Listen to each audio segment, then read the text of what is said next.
Al-Baqarah 65. Perhatikan semuanya ya, agar mengerti. Walaqad,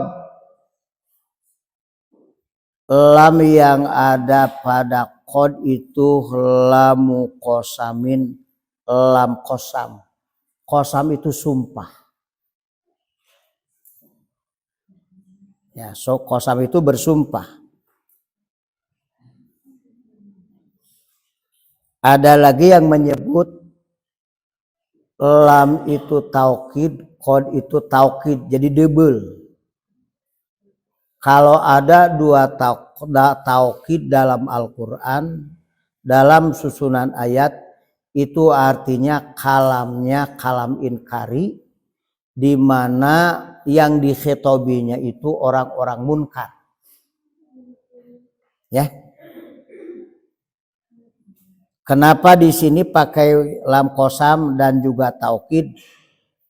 Karena kondisi situasi orang Bani Israel atau Yahudi sangat keterlaluan.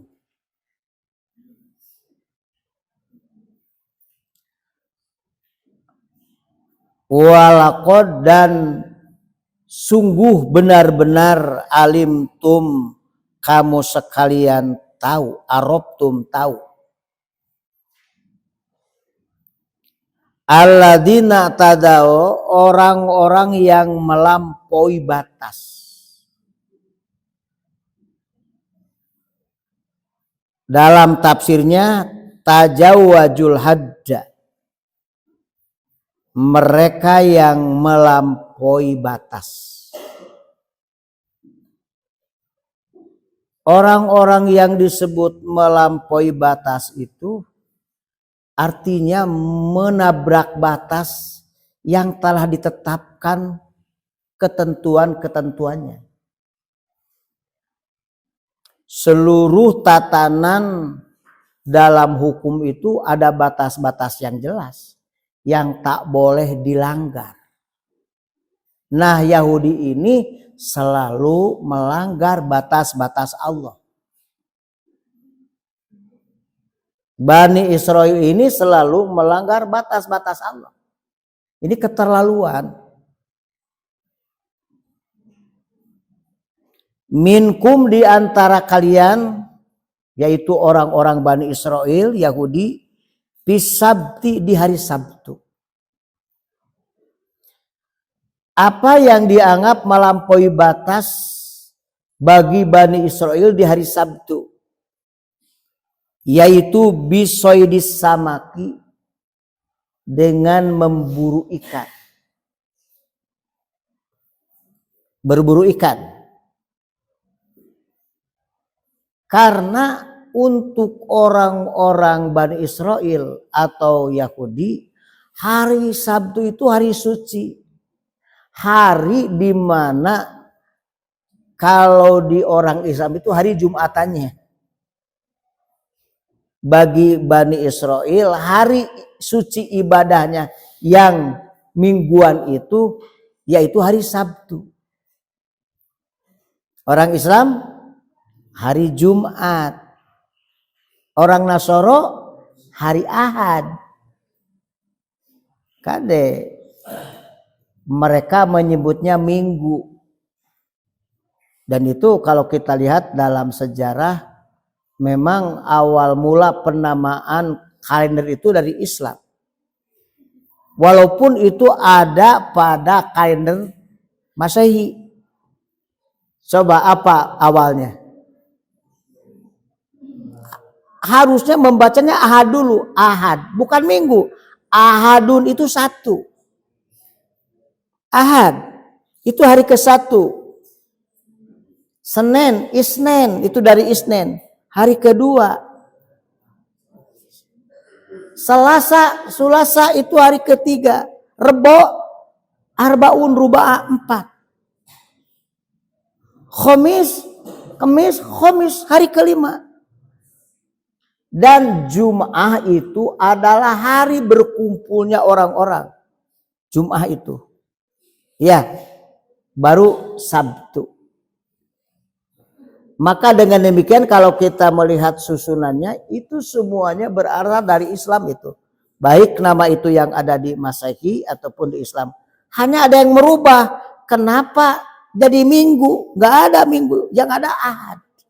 Banyak kita menyebut Ahad. Maka hari Sabtu itu hari di mana kumpulnya ibadahnya orang-orang Bani Israel. Itu hari yang sakral itu. Di Islam Jumat.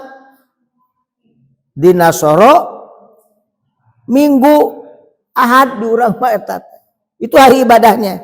Nah, pada waktu hari Sabtu mereka malah berburu ikan, meninggalkan hari yang memang itu merupakan hari besarnya. Jadi hari besar itu ada 3 dalam Islam.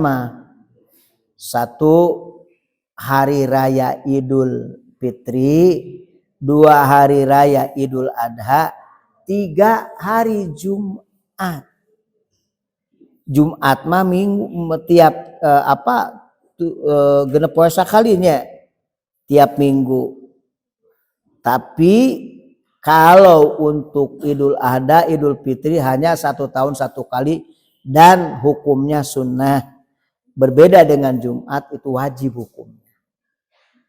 Nah, mereka pada hari Sabtu itu malah berburu ikan. Ini melampaui batas. Waqad nuhina waqad nahainahum. Firman Allah, dan sungguh kami telah melarang mereka anhu untuk berburu ikan di hari Jumat. Siapa mereka itu? Wahum ahlu Ailah. Mereka itu adalah penduduk Ailah. Ini orang-orang Yahudi ini atau Nasoro atau Bani Israel selalu nyeleneh. Yang harusnya batas Sabtu itu mereka dipersiapkan buat beribadah, lalu mereka langgar. Berarti melampaui batas. Justru digunakan untuk berburu ikan pada hari saat itu adalah harus beribadah. Itu Bani Israel tuh. Pakulna, maka kami berfirman lahum kepada mereka, kunu, jadilah kamu kirodatan, kera khosiina yang hina. Para ulama berbeda pendapat dalam tafsir ini. Satu, ada yang menafsirkan yaitu hakiki. Benar-benar mereka jadi kera setelah 3 hari. Setelah 3 hari Allah berfirman, jadilah kamu kera. Maka setelah 3 hari mereka jadi kera. Ada lagi para mufasir yang berpendapat bukan hakiki, melainkan majazi, bahwa ini hinaan kepada mereka karena perbuatannya persis seperti kera. Paham ya? Jadi perbuatan mereka persis seperti perbuatan kera. Kera itu makhluk yang tak disukai.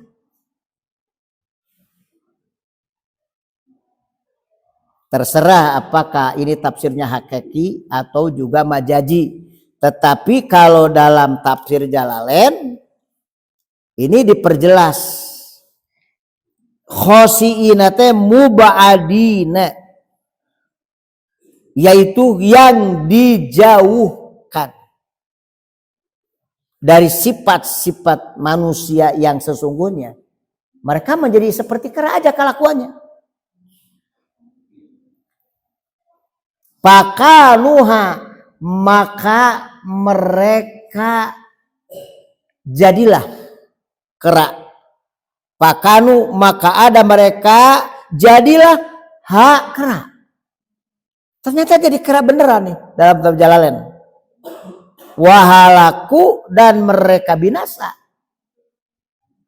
Ba'da salasati ayamin, setelah 3 hari. Mereka binasa setelah 3 hari. Awas nih.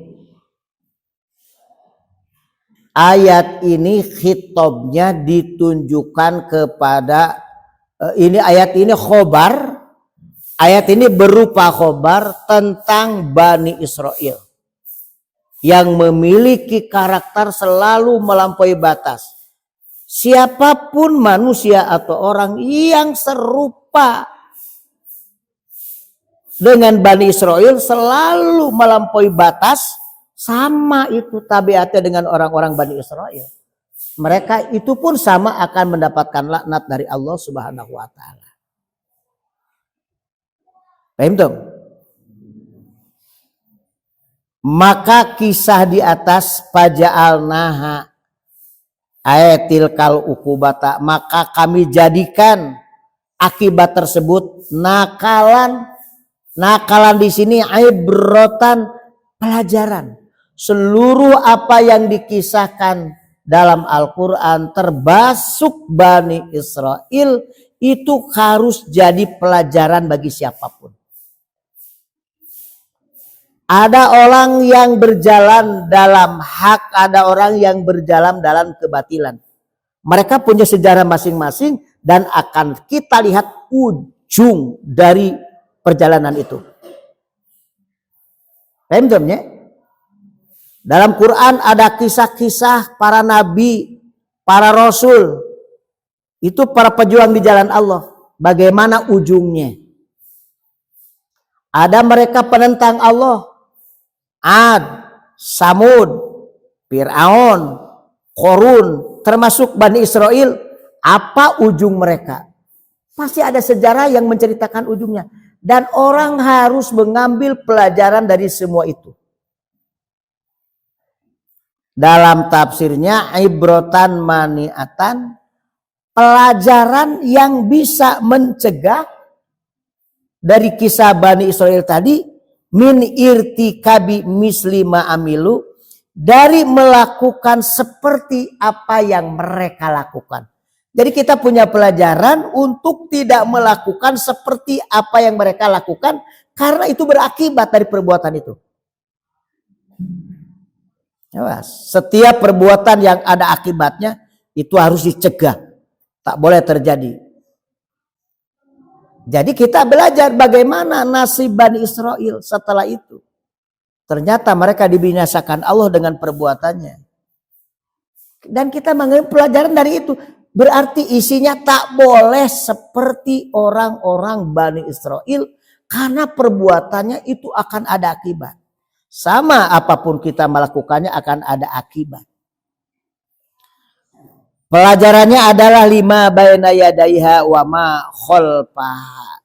Artinya itu yaitu lil umami, untuk umat-umat allati fi jamaniha wa ba'diha, umat yang ada pada zaman kita dan setelahnya. Itu pelajaran itu. Sekaligus wa mau'idatan. Dalam ayat tersebut ada nasihat. Ada nasihat dalam ayat tersebut. Lil muttaqina, untuk orang-orang yang bertakwa Allah kepada Allah. Jadi dalam kisah perjalanan Bani Israel, satu ada ibroh, kedua ada mau'idhah. Ibroh mengambil satu pelajaran dari perjalanannya yang berakibat. Yang kedua adalah nasihat untuk kita untuk tidak terjerumus seperti apa yang dilakukan Bani Israel. Itu harus dipahami dengan baik. Wa khussu, dan mereka disebut bidikri dengan menyebut lil muttaqin, bukan lahum. Tidak begini kalimatnya. Faja'alnaha naqalal lima baina yadaiha wa ma khalfaha wa mau'idatan lahum, begitu kalimatnya, tapi menggunakan isim dohir lil muttaqin. Kenapa disebut lil muttaqin tidak lahum? Li'annahum muntafi'una, Karena orang-orang yang bertakwa itu bisa mengambil manfaat dari segala pembelajaran yang terjadi. Bi khilafi ghairihim, berbeda dengan mereka yang tak bertakwa kepada Allah, tak akan pernah mengambil satu pelajaran dari perjalanan kehidupan. Paham? Nah ini harus kita pahami. Jadi ayat ini bukan hanya tergambar untuk orang Bani Israel, tetapi pantulan dari bolanya ayat ini untuk kita semua. Mari kita jadikan pelajaran di dalam ayat ini, satu ibrah, kedua mau'izah. Itulah barangkali yang bisa disampaikan untuk pagi hari ini. Tafsir Al-Baqarah di tentu tafsirnya Tafsir Jalalain ayat 65 dan ayat 66. Insyaallah nanti kita akan lanjutkan ke ayat 67.